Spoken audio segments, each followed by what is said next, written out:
ورکان کے ساتھ گئے ہیں اور وہ ارمینا کے سسرال سے تعلق رکھنے والی عورتیں تھیں، اور جو مرد ورکان کے ساتھ گئے تھے وہ ان کی بیویاں تھیں۔ ان کے شوہر اسی گھر میں گئے تھے۔ میں نے حیرت سے پوچھا کہ آپ کے شوہر ارمینا اور ورکان کے ساتھ کیوں گئے ہیں؟ ان کا وہاں کیا کام تھا؟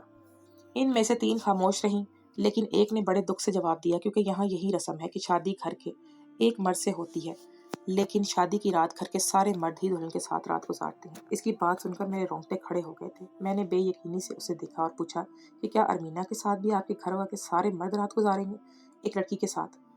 تو اس نے ہاں میں سر ہلا کر کہنے لگی کہ ہم سب کے ساتھ بھی ایسا ہی ہوا ہے، اسی لیے یہ نہ کوئی نئی بات ہے، یہ یہاں کا سالوں پرانا نظام ہے، ہمارے سردار کا حکم ہے کہ ہم اسی طرح سے نئی زندگی کا آغاز ہوگا، تاکہ عورت ہر مرد کی غلام رہے اور وہ کسی کے خلاف بھی آواز نہ اٹھا سکے، عورت کی آواز دب جائے، اپنے حق کے لیے نہ بول سکے۔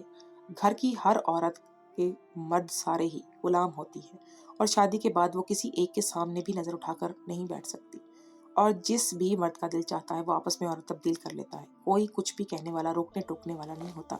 عام طور پر ایسا کیا جاتا ہے کہ ایک عورت کے ساتھ گھر میں ایک وقت میں 4-5 مرد رہتے ہیں، اور باقی عورتوں کو ایک گھر میں رکھ دیا جاتا ہے، وہ وہیں پر رہتے ہیں، رات گزارتے ہیں۔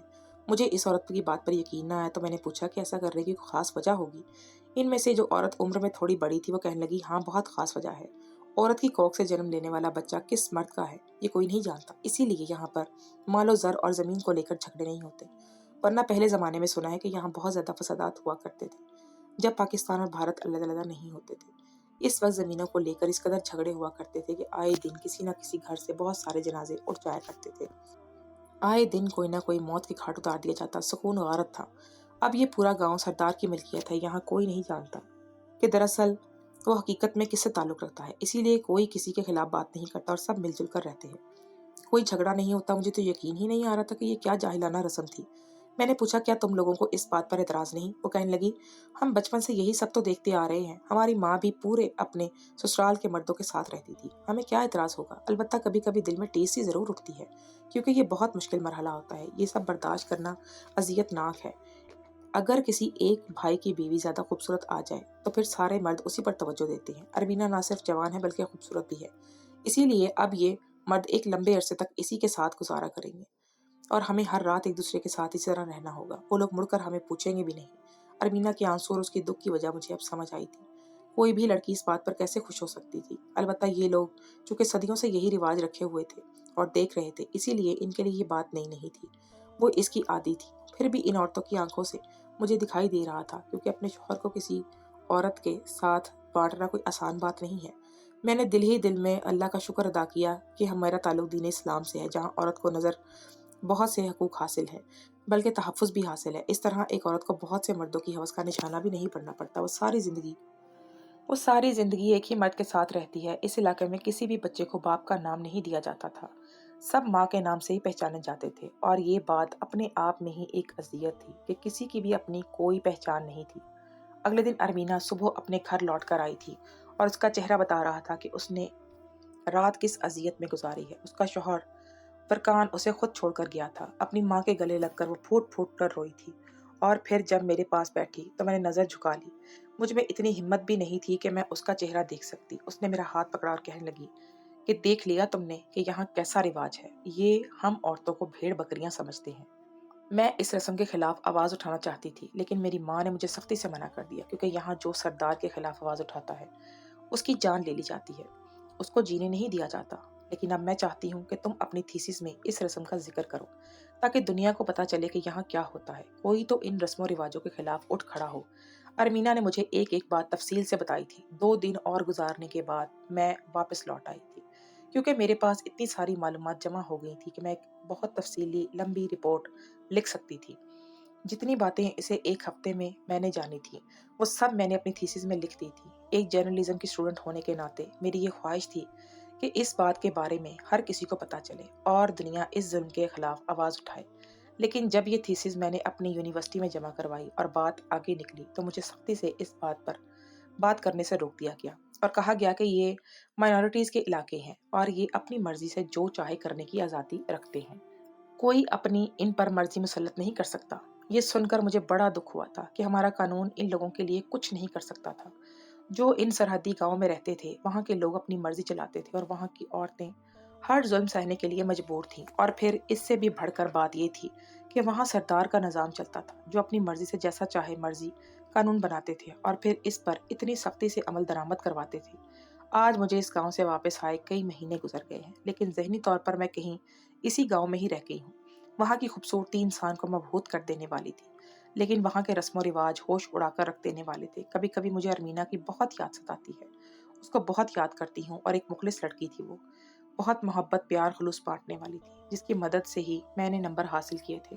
لیکن جو کچھ اس کے ساتھ ہوا تھا وہ بالکل بھی غیر انسانی سلوک ہے، کسی طور پر بھی قابل برداشت نہیں تھا۔ عورت ذات کے ساتھ وہاں انتہائی غیر انسانی سلوک کیا جا رہا تھا، یہ کسی طور پر بھی اخلاقیات کے دائرے میں نہیں آتا تھا۔ کیا آپ لوگوں کو 0 میٹر پر موجود گاؤں کے متعلق علم ہے؟ کیا آپ جانتے ہیں کہ ایسے بھی بہت سے گاؤں ہیں جو پاکستان کی حدود میں آتے ہیں لیکن ان پر بھارتی قبضہ ہے؟ اور کیا آپ جانتے ہیں کہ پاکستان کی ہی آخری علاقوں میں اسرائیلیوں نے اپنے گیسٹ ہاؤس بنا رکھے ہیں؟ کیا آپ جانتے ہیں کہ وہاں کے رسم و رواج کیسے ہیں؟ وہاں پر عورتوں کے ساتھ کیسا انسانیت سوز سلوک کیا جاتا ہے؟ ان کی آواز کو خاموش کروا دیا جاتا ہے۔